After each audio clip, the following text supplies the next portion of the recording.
어떤 진실이든 간에 저희 아들은 안 돌아오기 때문에 그걸 밝힌다고 해서 제가 나아지는 건 하나도 없는데 왜 그렇게 됐는지 모르는 상태는 평생 문제가 될 것 같아서.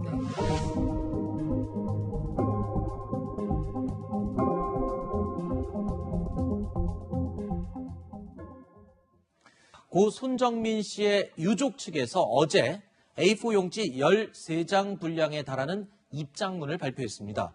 손정민 씨의 유족이 공식 입장문을 낸 것은 이번이 처음이었는데요. 친구 A씨와 그 가족들이 입수 경위에 대해서 알고 있는 것이 있다면 진실을 좀 밝혀주기 바라는 마음이다 라면서 손 씨의 실족 가능성은 없다라고 분명히 주장을 했습니다. 그런데 이번에 처음 발표한 이 유족 측의 입장문 내용을 보니까 고 손정민 씨의 술버릇에 대한 내용을 상세히 설명을 하기도 했는데, 백변님 어떻습니까? 그 술버릇, 손 씨의 술버릇에 대해서 아버지가 설명을 한 이유가 있다면서요? 그러니까 손정민 씨가 과거에 술을 마신 상태에서 위치 추적을 한 2번 부탁한 적이 있었다고 합니다. 그러니까 술을 마시면 조금 사라지고 뭐 이런 것 아니냐? 네. 이런 취지였던 거죠. 그런 의혹이. 근데 이제 손정민 씨의 아버지 얘기는 일단 손정민 씨가 술을 많이 마시면 네. 잠드는 그런 버릇이 있다고 해요. 네. 그러니까 집에 오는 길에 바로 집 앞에 상가에서 잠이 들었거나 아니면 지하철에 타서 잠이 들어서 종점까지 가거나 이런 일이 한두 번 있었다고 하는데 네. 그러니까 그 얘기인즉슨 술을 마시면 돌아다니는 게 아니라 술을 마시면 잠이 든다는 거예요. 네. 잠이 드니까 그러니까 이제 실족 가능성이 별로 없다는 취지 얘기를 하신 것 같고요. 물을 싫어하는 것과 함께. 네. 이제 그런 부분들 때문에 그 당일 날도 누워서 잠을 잤으면 잤을지언정 스스로 한강에 걸어 들어갈 일은 없다라는 취지의 얘기를 하시기 위해서 네. 이 손정민 씨의 과거에 이 소위 말해서 술을 마시고 들어오지 않아서 위추척을 했다라는 그 내용까지 같이 언급을 하신 게 아닌가 싶습니다. 그렇군요. 자, 그리고 이 손 씨의 유족 측은요, 어제 입장문의 내용 중에 이런 얘기가 또 있었습니다.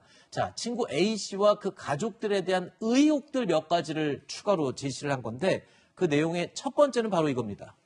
자, 그러니까 실종 당일 실종된 이 손 씨를 찾기 위해서 한강에 도착했던 그 A씨, 친구 A씨와 친구 A씨의 가족들의 행동에 석연치 않은 부분이 있다라는 주장인 겁니다. 실종 당일 친구 A씨의 가족들은요, 손 씨를 찾기 위해서 한강에 모여 있었는데, 자, 글쎄요, 여기서 어떤 의혹이 있다라고 지금 주장을 하고 있는 것이죠? 일단 지금 손정민 씨의 아버님 입장에서는 아마도 저 친구가 뭐 범죄라는 개념이 아니고 네. 어떻게든 손정민 씨가 물에 들어가게 된 것을 알거나 아하. 그럴 개연성이 있다라는 취지의 얘기를 하시는 건데 그 근거가 뭐죠? 이제 지금 입장문에 보면 새벽 5시 15분쯤에 이 A씨 아버지와 가족이 오잖아요. 네. 근데 여기에서 이 2명의 행동을 CCTV 상으로 보면 이제 한강시민공원을 공원을 이렇게 막 찾는 게 아니고 네. 이 A씨가 마지막으로 발견된 곳에서 조금 바로 앞에 손정민 씨로 추정되는 사람이 물에 들어갔다 뭐 이런 지금 낚시꾼들의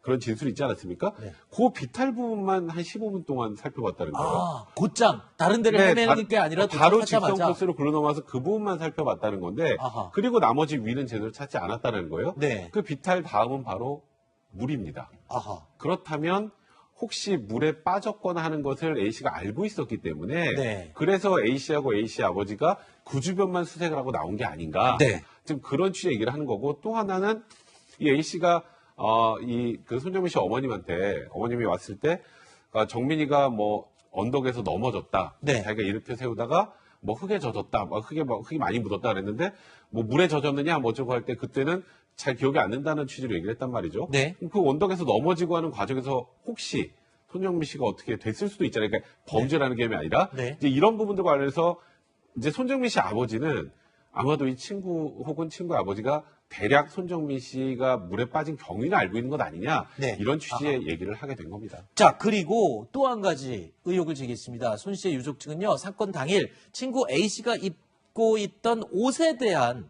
의혹을 또 아버지가 제기를 한 건데, 글쎄요, 이 친구 옷에 대해서는 지금 언론의 보도가 굉장히 많이 나와 있었는데, 신발에 대한 이야기가 많이 나와 있었거든요. 근데 이 옷에 대해서도 의혹을 또 추가로 더 제기를 했어요. 어떤 그렇습니다. 내용이죠? 손군의 이제 아버님께서는 뭐라고 얘기하고 있냐면 두 가지 CCTV를 비교를 한 거예요. 네. 편의점에서 찍혔던 CCTV하고 토끼굴이라고 우리가 얘기하는 그 토끼굴 영상을 비교해 보면 이 A 씨가 입고 있던 티셔츠의 목 부분이 좀 늘어나 있다는 거예요. 그리고 물에 젖은 상태로 보인다는 거예요. 아하. 그러니까 물에 젖은 상태에서 티셔츠가 늘어나 있는 모습을 보면 뭔가 물과 연관된 행동을 하지 않았을까 하는 의혹을 제기하는 거예요. 몸에 물에 같이 들어갔다 그렇든지, 나왔었던 예, 일도 뭐 의심할 예컨대. 수 있다. 예, 뭐 그렇게 아하. 의심을 하시는 거예요. 그러니까 이거는 뭐 사실관계는 모르는 그렇죠, 거고요. 그렇죠. 지금 손군 아버님이 제기하는 의혹은 그 CCTV 차이를 보면 목 부분이 티셔츠가 늘어나 있고 물이 묻어 있는 현상이 있는데 이거에 대한 설명이 필요하다라고 지금 문제를 제기하는 거죠. 그리고 신발끈도 예. 이 젖었기 때문에 뭉쳐 있었고요. 뭉쳐 있었다. 뭐 이런 주장을 지금 또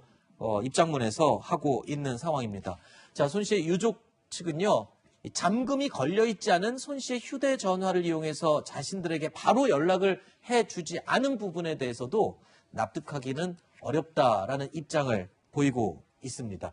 자, 이 부분도 좀 의혹으로 제기를 했군요. 예, 그 유족 측의 입장에서는 그 아들 친구가 손정민 씨 부모에게 전화를 할 타이밍이 4월 24일이었죠. 그때가 그렇죠. 3일 4일이니까는 2시 때, 3시 때, 4시 때, 5시 때 4번이 있었다는 거예요. 그 2시 때 같은 경우에는 친구가 옆에서 이렇게 정민 씨 옆에 있을 때인데 이렇게 깨워도 친구가 안 일어난다면은 119에 신고를 하거나 부모한테 전화를 했는데 왜 아무런 조치를 취하지 않았냐 그 부분이고 3시 때는 이제 엄마 정민이가 안 일어나 하고 자기 엄마한테 전화를 할 때였잖아요.